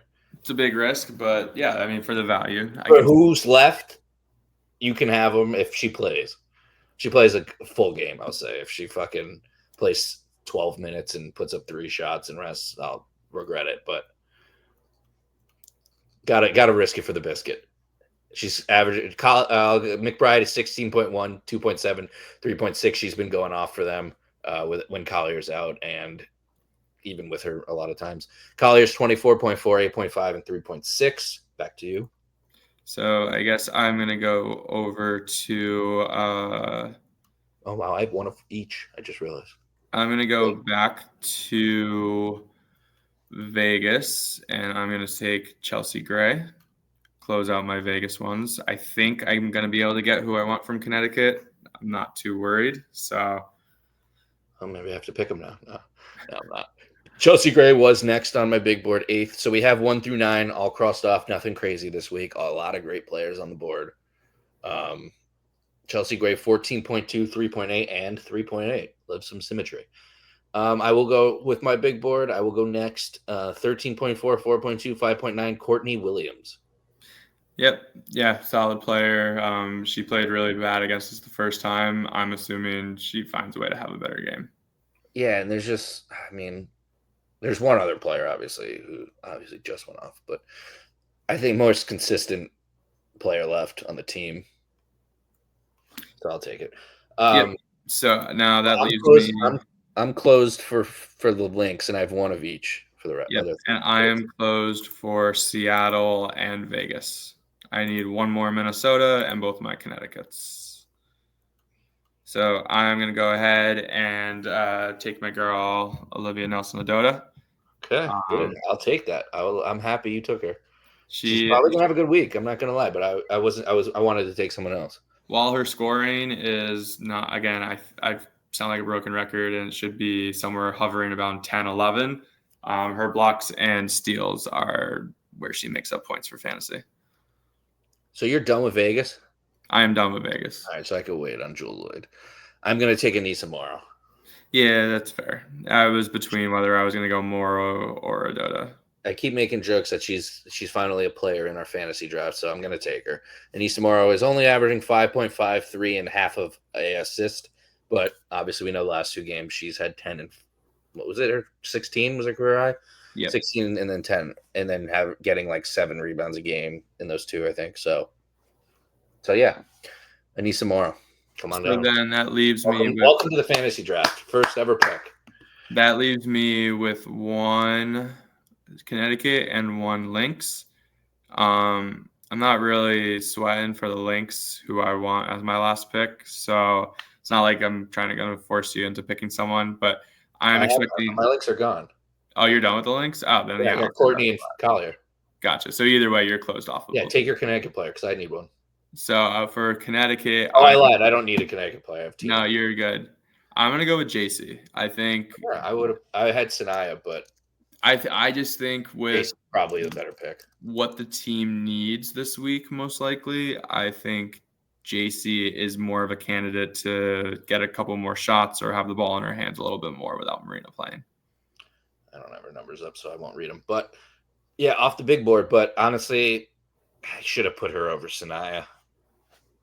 Sanaya just hasn't made enough shots in a game. Yeah, Sanaya shouldn't have been drafted this week, based off her last week's performance. Just a humbling fantasy draft week for her. And then so this is my. Oh no, I could take Jewel Lloyd first, and then you have one more pick for the Mid Lynx, right? And then I have one more pick for the Storm. All right, so I'm taking Jewel Lloyd. Yep. 11.4, 4.5, 2.5. My last ranked ace, but you put me in a box. I had to take her. Still a pretty good player. So you can't really go wrong with the 4 aces. They got a 4-woman team that for fantasy at least that are good. Yeah. It's deeper than that, but you're not going to take one of the other 4. And then my last pick for the Lynx is I'm going to take Alana Smith. Yep. It's between her and another player, which I would assume you probably end up taking. No, you took 2 Lynx, didn't you? No, yeah, I'm done. I had Alana Smith. I didn't have anyone else on the board. I was between her and Jessica Shepard. Shepard had a pretty good game the first time she played us, but Smith being on the board, if Nafisa doesn't play, I think I'd rather have Smith over Shepard. Yeah, I think Smith's more likely to have a boom game. 9.8, 5.3, and 2.8. There's also Heidemann probably could have had a sneaky game against us again. I think she had a pretty good game the first time. Yeah. But I'm going to go for the 4th rookie to have a career high against us. It won't be hard. This will be – she'll have to get more than 8 points. Dominique Malunga. Let's see the hype. You're going to get minutes, hopefully, because we should be blown out. The most minutes you've gotten in a game are 13. Let's get that up to at least 15. Let's see you dominate down low.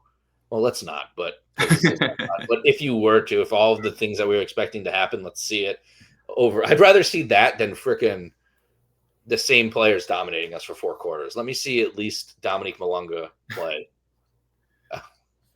So I'm going to give you a chance this week. I'm picking a rookie who doesn't play that much, averaging 4.5, 2.1, and 0.8. So I'm giving you a chance to come back with. I like, but I do think she's gonna. I think not the curse, but the rookies are gonna go off against us. I did get not shut out, but I picked Nye last time we played Vegas before any rookie had done anything against us, and she didn't have a good game. But now it's a thing, so let's see if I can speak it into existence. If we're gonna lose by 100, at least have fucking Dominique Malonga look good for the league. Really, we just gotta have fight this week. Like, it's gotta you gotta fight. If you're losing these games because you're not as talented as other teams, you can kind of live with that right now. But if it's just gonna be a mollywop, 30 points, 35 points, 35 points, like. Yeah, but don't also lose where you're beating the Lynx and then go on a 12-0 run to lose. Right. That was devastating. That one hurt. So hopefully, I guess that leads into our projections for record of the week. I think we both have the same thing. Yep. I have them as 0-3.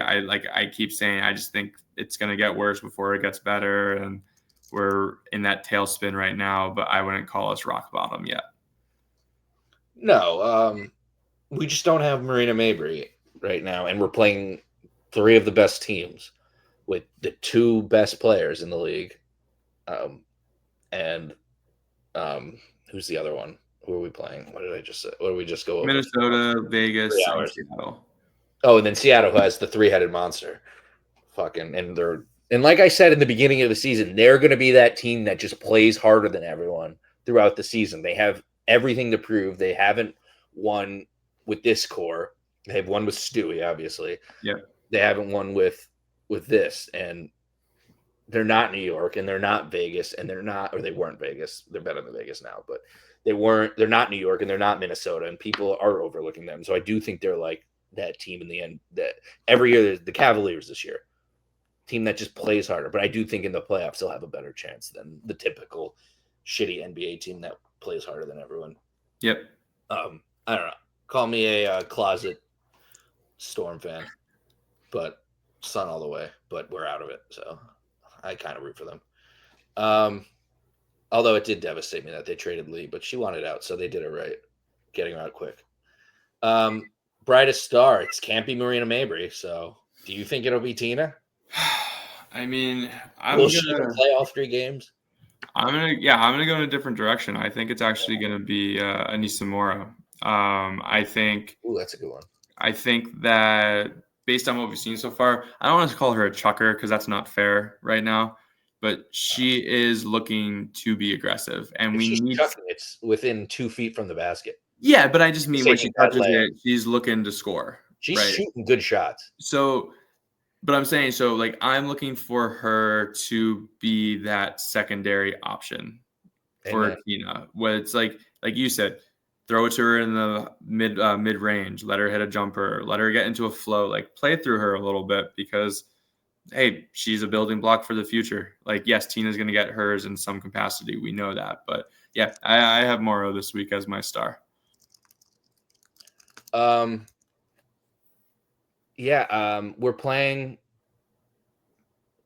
It's a good one. We're playing Asia. We're playing Ezzy and Gabby. I don't know if I want to save this for another bright star or brightest star, but we don't have many options for brightest star. Liv, step up, score some buckets, play the good defense on their best players. Well, not their best players on Seattle, but very good players. And don't let the game get out of hand. Be one of the best players on the court for us this week. It's that simple. Who else do you want to see? I mentioned it before. I took her in fantasy. JC's my other one. I want to see. Last week I had Lindsay Allen. She still seems. I mean, it seemed like as the week went on, she got more minutes, she got more burn, and maybe looked a little bit more comfortable.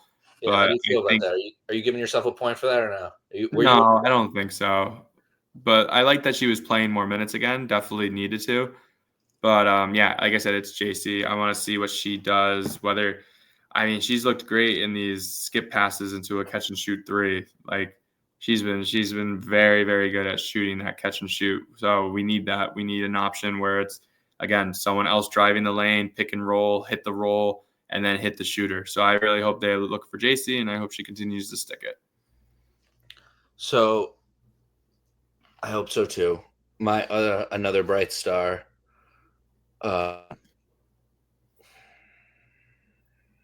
Sanaya, man, she's just got to bounce back offensively. She's just got to play better. She's playing good. A lot of 2 for 7s, 2 for 8s, 3 for 9s in the hoop.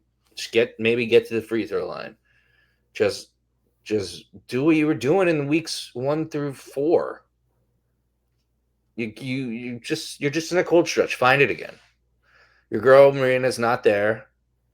Maybe you play faster without her, like we said. Yeah, you're gonna find it. Hopefully, it's this week when we need someone to step up. We need everyone to step up. So, yeah, let's review a little bit from last week. Marina Mabry, was she the brightest star last week? I don't know if we had one. I wouldn't consider anyone getting it last week. Yeah, we're just gonna say nobody. And then you were not pleased with Lindsay Allen for not enough to take credit for it. JC, I'm like want to give myself half a point, but I'm either I have to commit yes or no. I'm gonna try to talk it out. She didn't miss a shot in one of the games. She didn't even score in the second half in one of the other ones, but had 13, which is like sadly good for us. I think you get a point for that. I want more though. I'm still expecting more, which is it's the first week we're doing it, so I'll say I'm happy with it. JC, good week. You did what I asked for. Let's step it up. I'm not picking you again. Joe just picked you.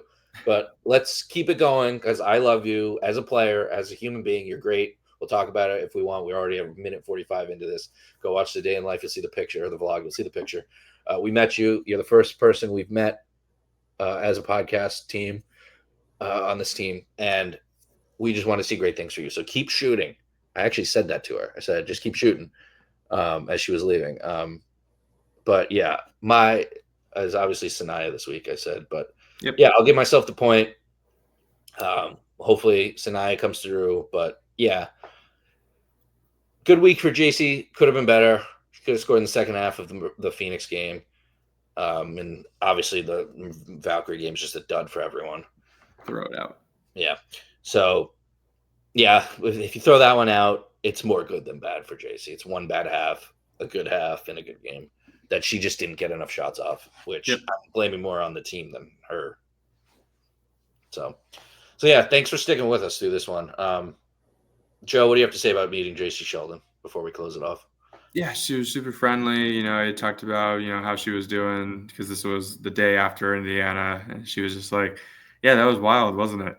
Just like brushed it off. Like it was, Midwest stuff, right? She brushed it off. She's like, yeah, I knew what we were getting into. And I've been playing against Caitlin for 6 years. And every game, something like this happens. So she's like, yep. She goes, I stayed off social media. That was tough. And hopefully those fans will get mad at something else.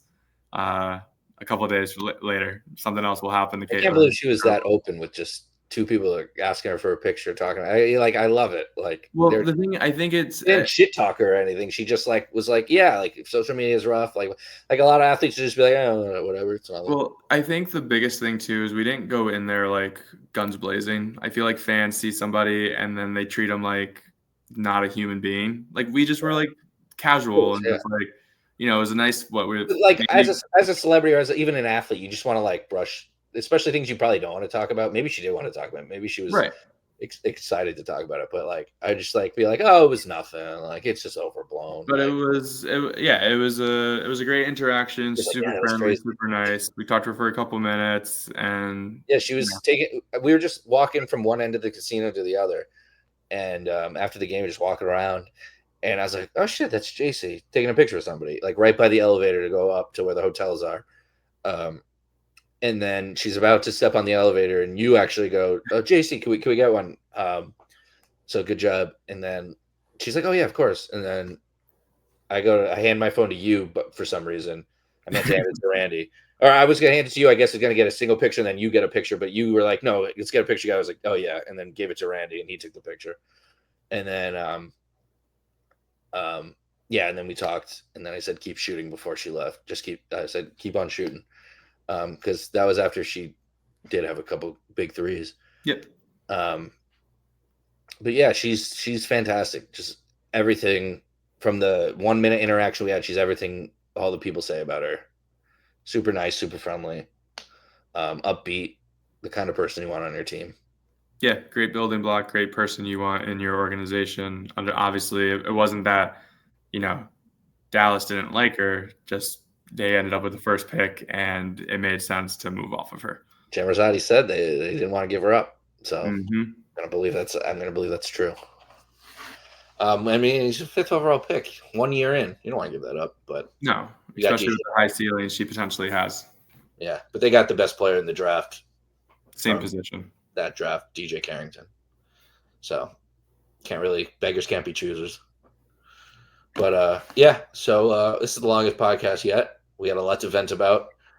Not good. I think it's more just this stretch of 3 games and we had a lot to talk about. Reviews. I mean, we'll get back. Yeah, I mean, we know we're off for another week. That one will kind of be more of a check-in podcast, I would assume. Review and some check-in. Well, we still have to review the games that happened. Yeah, like a review and a check-in. So it'll still be a preview of the games coming the next week. It'll still but we play Seattle twice again. Like it's gonna be. We do play Seattle back to back, so we won't have to. Yeah, it won't be too crazy. You don't have to do much. All right, so you're getting a long one now. You're getting a short one probably next week, and we say that it'll probably still be like over an hour. Now that'll be when I finally get to vent about Coach Maz. Spoiler teasers. Oh yeah, good. Vent about. Yeah, I'm still. I mean, I don't know. I defend Coach Maz by saying he shouldn't get fired 7 games into his rookie season. I don't know. Yeah, I mean, I'm not gonna go out there with. Trust me. He's I'm not obviously going to coming. make mistakes. I'm not coming with picket signs and torches. Yeah, you obviously have stuff to tell him he's doing wrong. He's a rookie head coach. Yeah, like I said, we're a quarter. You're more a than a quarter FCX away. winning head coach or assistant coach. I should say. Yeah, we're more of a quarter of a way through a season, and I think it's time to give him a little report card here. Yeah, I'm very down for that next episode. Yeah, so bring the heat, but keep it away from me because I'm fucking exhausted from this 103-degree weather. One more day, and then same us. We cool down. Our team heats up. Maybe we pull the upset tomorrow. Yeah, bring the heat to the West Coast where they are, and let's rain down some shots and stuff, and let's rain over here to cool off. How about that? I like it. Thanks, everybody.